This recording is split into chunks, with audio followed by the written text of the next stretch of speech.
Baik, untuk perkembangan lanjut penamaan calon PRN Sabah ke-17, kita ke Kota Kinabalu bersama Rozilawati Asik. Silakan. Baik Otto, Ketua Menteri Datuk Seri Panglima Haji Jinor yang juga pengerusi Gabungan Rakyat Sabah GRS berhadapan pertandingan 5 penjuru di N12 Sulaman. Datuk Haji Ji dicabar calon warisan Mokhtar Husin dan calon Barisan Nasional BN Dr. Shahnon Rizal Tajuddin serta calon Perikatan Nasional PN Datin Hajah Siti Aminah Lee dan Parti Impian Sabah PIS Tajuddin Nordin. Sementara itu, Presiden Parti Warisan Sabah Warisan Datuk Seri Panglima Muhammad Syafiee Apdal berdepan pertandingan 4 penjuru di N65 Senalang. Datuk Syafiee akan dicabar calon GRS Datuk Marunda bin KK Ampong, calon Malaysia United People Party MUPP dan Muhammad Lipai Samsu Sundalu dari Parti Impian Sabah. Pengerusi BN Sabah Datuk Seri Bung Mokhtar Radin menghadapi pertandingan 6 penjuru di Dun Lamag.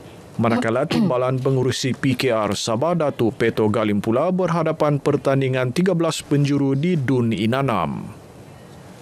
Beberapa kerusi Dun Sabah mencuri tumpuan kerana melebihi 10 penjuru. Paling banyak 14 penjuru di N44 Tulit dalam Parlimen Pensiangan.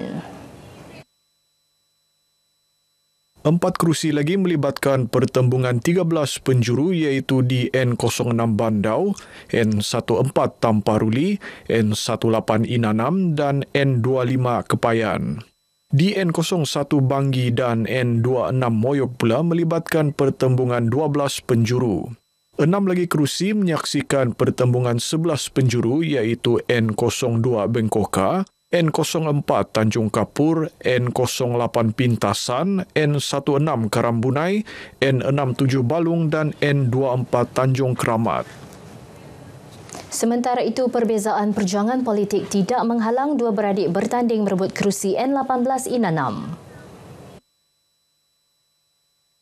Edna Jessica Majimbun, calon Parti Warisan dan adiknya Sean Eric Majimbun antara 13 calon yang akan berebut kerusi Dun Inanam.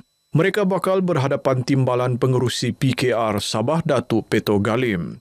Kawasan N18 Inanam mempunyai 45,551 pengundi berdaftar. Berdepan pertembungan 13 penjuru di Dun N14 Tamparuli, calon muka baru mewakili GRS Datuk Dr. Bonaventure Boniface yakin mampu meraih sokongan pengundi termasuk lebih 12,000 pengundi muda. Berhadapan calon lebih berpengalaman, Dr. Bonaventure tidak gentar dan menetapkan 5 fokus utama kempen.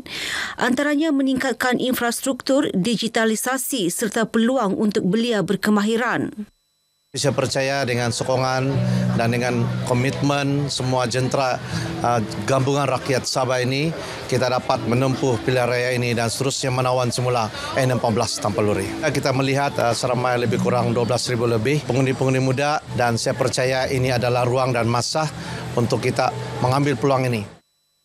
Secara keseluruhan, Dun Tamparuli mempunyai 26,784 pengundi berdaftar. Calon Pakatan Harapan di N50 Gum Abdul Said Pimping yang pertama kali dicalonkan bertekad meningkatkan infrastruktur dan menyelesaikan isu-isu tertangguh di kawasan tersebut. Kita ingin memfokuskan kepada masalah-masalah yang sebelum ini tidak selesai, yang bertahun-tahun tidak selesai. Di samping itu, kita ingin melihat mana-mana ini dari segi infra atau aktiviti yang boleh kita ketengahkan. Beliau ditemui pemberita selepas pengumuman rasmi calon PRN Sabah ke-17 di Dewan Seri Libaran Sandakan. N50 Gum menyaksikan pertembungan 9 penjuru. Sementara itu, calon GRS di N50 Sungai Manila, Hazim Mubarak Musa, yang juga pertama kali bertanding, menekankan kepentingan berkempen secara berhemah. Berkempen dengan baik, berkempen dengan berhemah, ya. Janganlah ada unsur-unsur fitnah dan sebagainya, ya, karena kita ingin mengamalkan satu semangat demokrasi yang tinggi. N51 Sungai Manila melibatkan pertandingan 6 penjuru.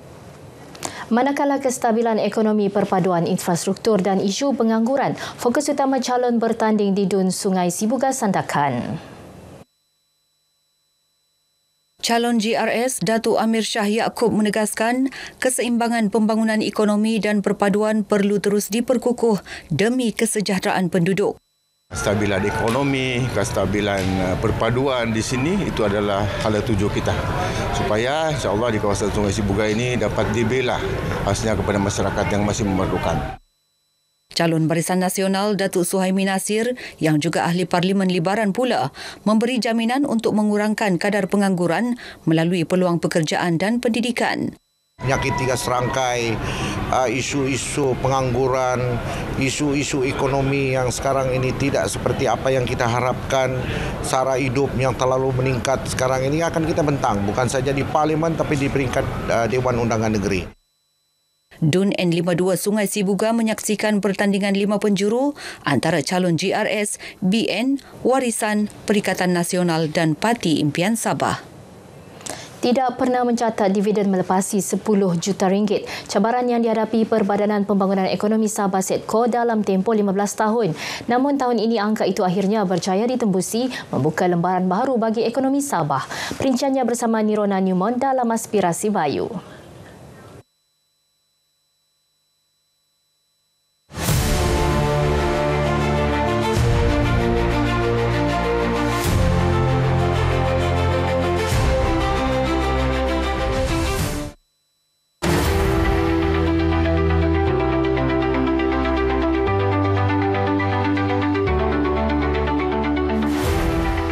Kejayaan ini hasil reformasi menyeluruh daripada pengurusan aset, strategi pelaburan hingga ke tata kelola korporat yang lebih berdisiplin.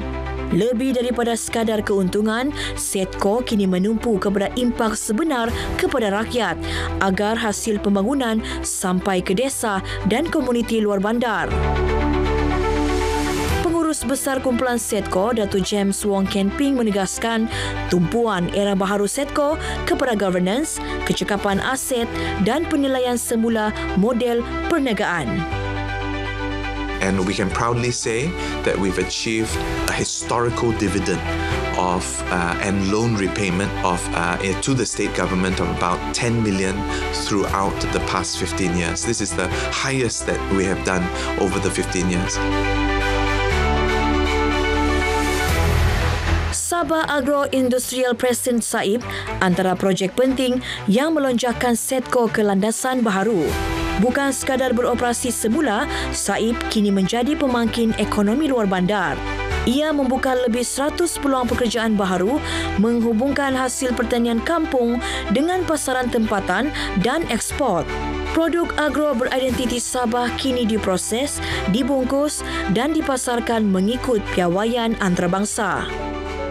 Apabila Saib meletak dua anchor tenant ni, iaitu Kalabayo dengan Seno Medical, operator ni sendiri memerlukan pekerja. Setiap syarikat lebih kurang 50 pekerja. Limpahan ekonomi tersebut turut dirasai apabila pekerja-pekerja yang diambil ini daripada komuniti setempat, membekal bahan-bahan mentah daripada contract farming.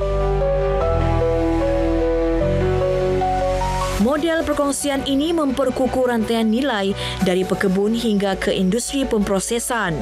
Pendapatan meningkat, peluang kerja baharu tercipta dan ekonomi desa semakin rancak. Dalam jangka masa panjang, Pelan Strategik SEDCO 2030 menumpukan pelaburan hijau dan pembangunan Saib sebagai hub agroindustri utama Sabah. Dengan kejayaan rekod dividen SEDCO tahun ini dan model Saib yang berkesan, Sabah kini melihat peluang ekonomi yang lebih inklusif dan mapan dari bandar hingga ke desa. Nirona Newman, RTM.